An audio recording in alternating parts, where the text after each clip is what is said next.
really happy today to have two young entrepreneurs and two young artists with us. We have Taylor Jackson and Lindsay Coulter. They have done a documentary film called The Startup Community, and we're going to chat a little bit about today, but then I'm going to delve a little deeper because it's AQ's Blog and Grill. The grill part's going to come later, okay? So, welcome Taylor. Thanks for having us. And you must be Lindsay. I am, yes. Thanks for having us here. Oh, great. So, this is an exciting project that you guys launched just over the last 6-9 months, I guess. Startup Community. How did it get started? It started as kind of a personal project where I had some friends that were just doing cool things, and I just wanted to kind of document and encapsulate where they were in their lives.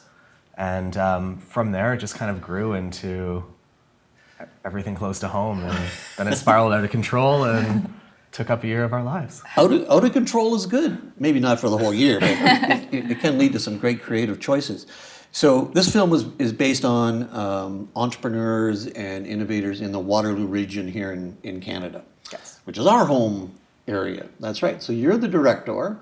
Lindsay, you're the producer. Yep. So how did he talk you into this? Taylor and I like to just chat over our different ideas and projects, and Taylor came to me with this idea of just going around the region and talking to people about their jobs and what made them cool. And I was lucky enough that my first co-op position was at the UW Research and Technology Park. So I had some interesting perspectives on what happens around the universities and in the tech sector that maybe not everyone in our community had. And that was my position of maybe we should share those ideas because they're really, really cool. Great. And it turned out to be, how long is the documentary?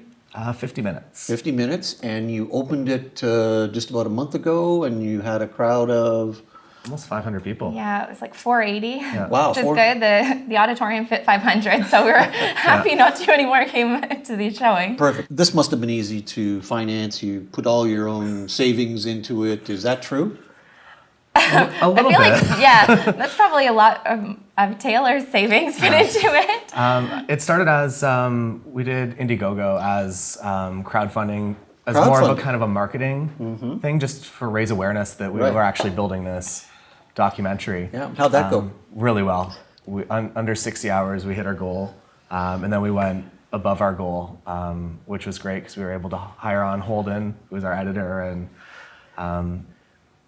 kind of round out the team a little bit. Excellent. So our goal was $10,000, and we raised, I think, just under $20,000, which was really crazy. I mean, people are putting forward hundreds of dollars of their own money, but the idea is they weren't throwing it at a documentary, they were throwing it out at the idea of, it's the same thing, building up the community, because we wanted to share the stories of Quarry and of all the other startups that maybe were still small when we spoke to them.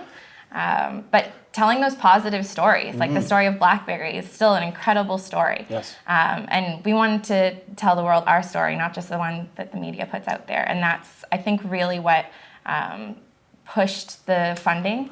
Yes. So we got some really great corporate sponsors, but the individual sponsors are really what blew us away. Great. Now, Taylor, you have a very successful photography business. Now, the movie was made Taylor Jackson Media. Yes. And then you've got your photo studio. So what's it going to be? Are you going to become a filmmaker, photographer? Are you going to be a photographer, filmmaker?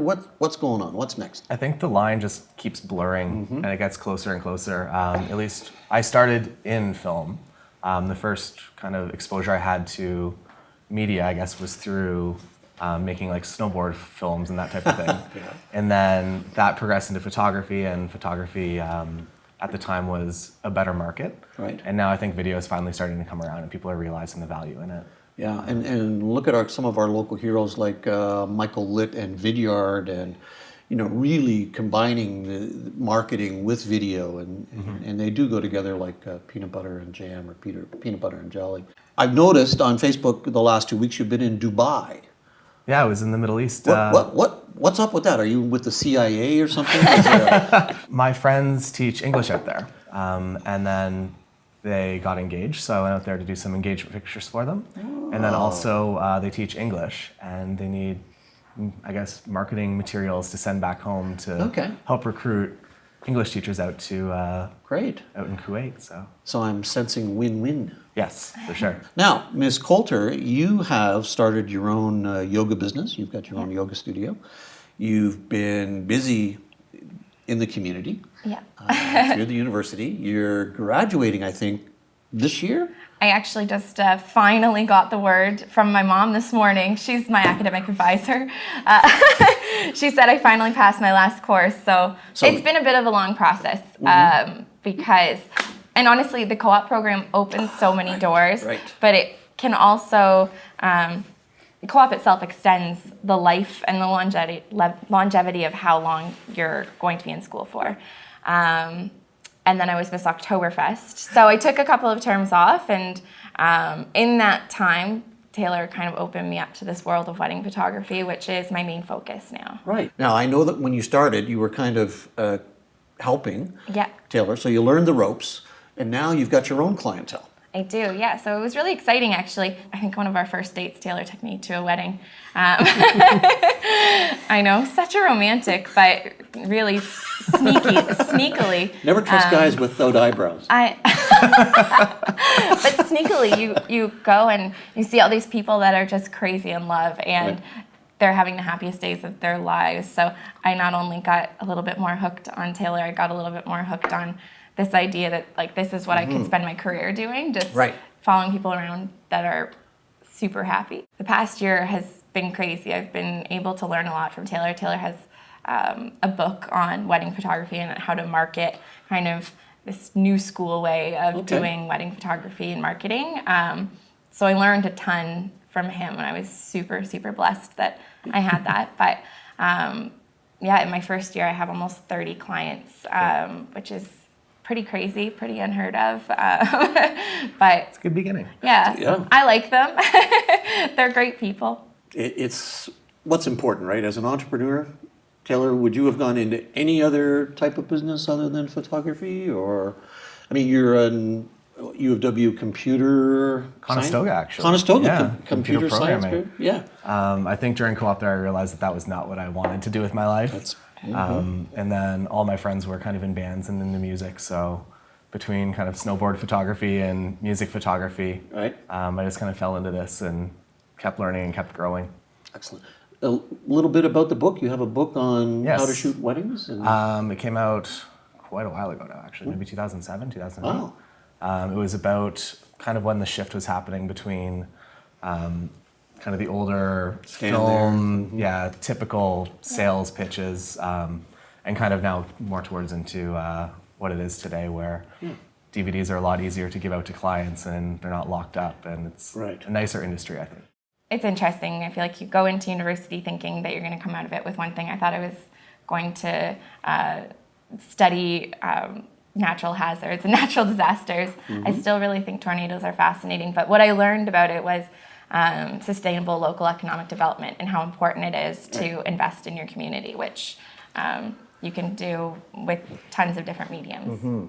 And you guys are contributing. You're doing things on a pro bono basis. You're helping causes, and that's what I love about young entrepreneurs is this social entrepreneurship seems to come easily. I mean, it's two parts, right? You almost feel like you have to.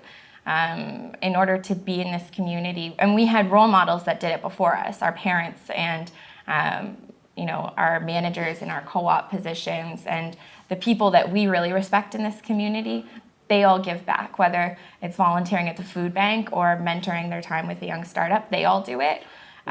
So we would be kind of remiss to not at least attempt, and I mean, we're certainly not mentoring on the same level as our role models are yet. I mean, the other part of it is that it's just good business practice, that people want to do business with people that care about the rest of their community.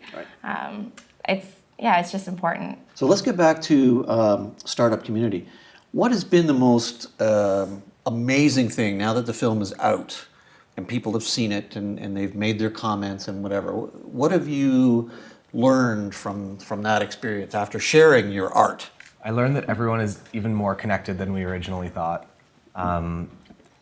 Everyone that we talked to, if we asked them about somebody else that was in the film, they had stories. They had traveled together, or they gone to school together. And then the more people we talk to, it's kind of just them saying like, oh yeah, so this person brought me to Canada actually. And then I worked for this person and this, and it's just crazy how small the community is. Yeah, that whole 6 degrees of separation. Yeah, there's like 2 in Waterloo, I think. Yeah. You guys worked with Holden Mooring. We called him Slice. Here, he's been our editor in chief. He took like hundreds of hours of our work And combined it into sliced something it all. watchable. Yes. Yeah, he said, "Oh, that's really interesting story, but could have been better shot, or like really well shot, but doesn't fit with this." And it's great hiring an editor like Holden because we're so connected to those people and to their stories because we interviewed them. Yes. How do you cut your baby out of the... Yeah, you're like, no, but I love this. And Holden's able to say, I'm going to be removed from this, and I'm your audience, and I'm your third party that says it just doesn't work. So, Lindsay, when you were here shooting a portion of Startup Community, I gifted you a pair of socks. Did you ever? Yeah, and they're fabulous. Love those. And they've been on Facebook and now have their own following. They do, yeah. Everyone loves those socks. But Taylor didn't get a pair of socks that day. I looked all over, and I could only find this pair that would be cool enough for a documentary filmmaker and photography wizard. So Those are beautiful. well, there you Those go. are incredible. Thank you so much. You're quite welcome. Well, Lindsay, it's been a great having you as a guest. Thank you so much for having us. Great job. Super career going on. Taylor, Thank you. congratulations. Great job on everything. You guys are rocking it. And the startup community, it's just the tip of the iceberg. So good luck with all the documentary film festivals. I know you're going to be successful. And thanks for visiting us here at AQ's Blog and Grill. Thanks for having so much. us. All right, you're welcome. Thanks again, everyone, for tuning into AQ's Blog and Grill. Don't forget to subscribe to our YouTube channel. It's really easy to do. You just click on a button there and you're a subscriber.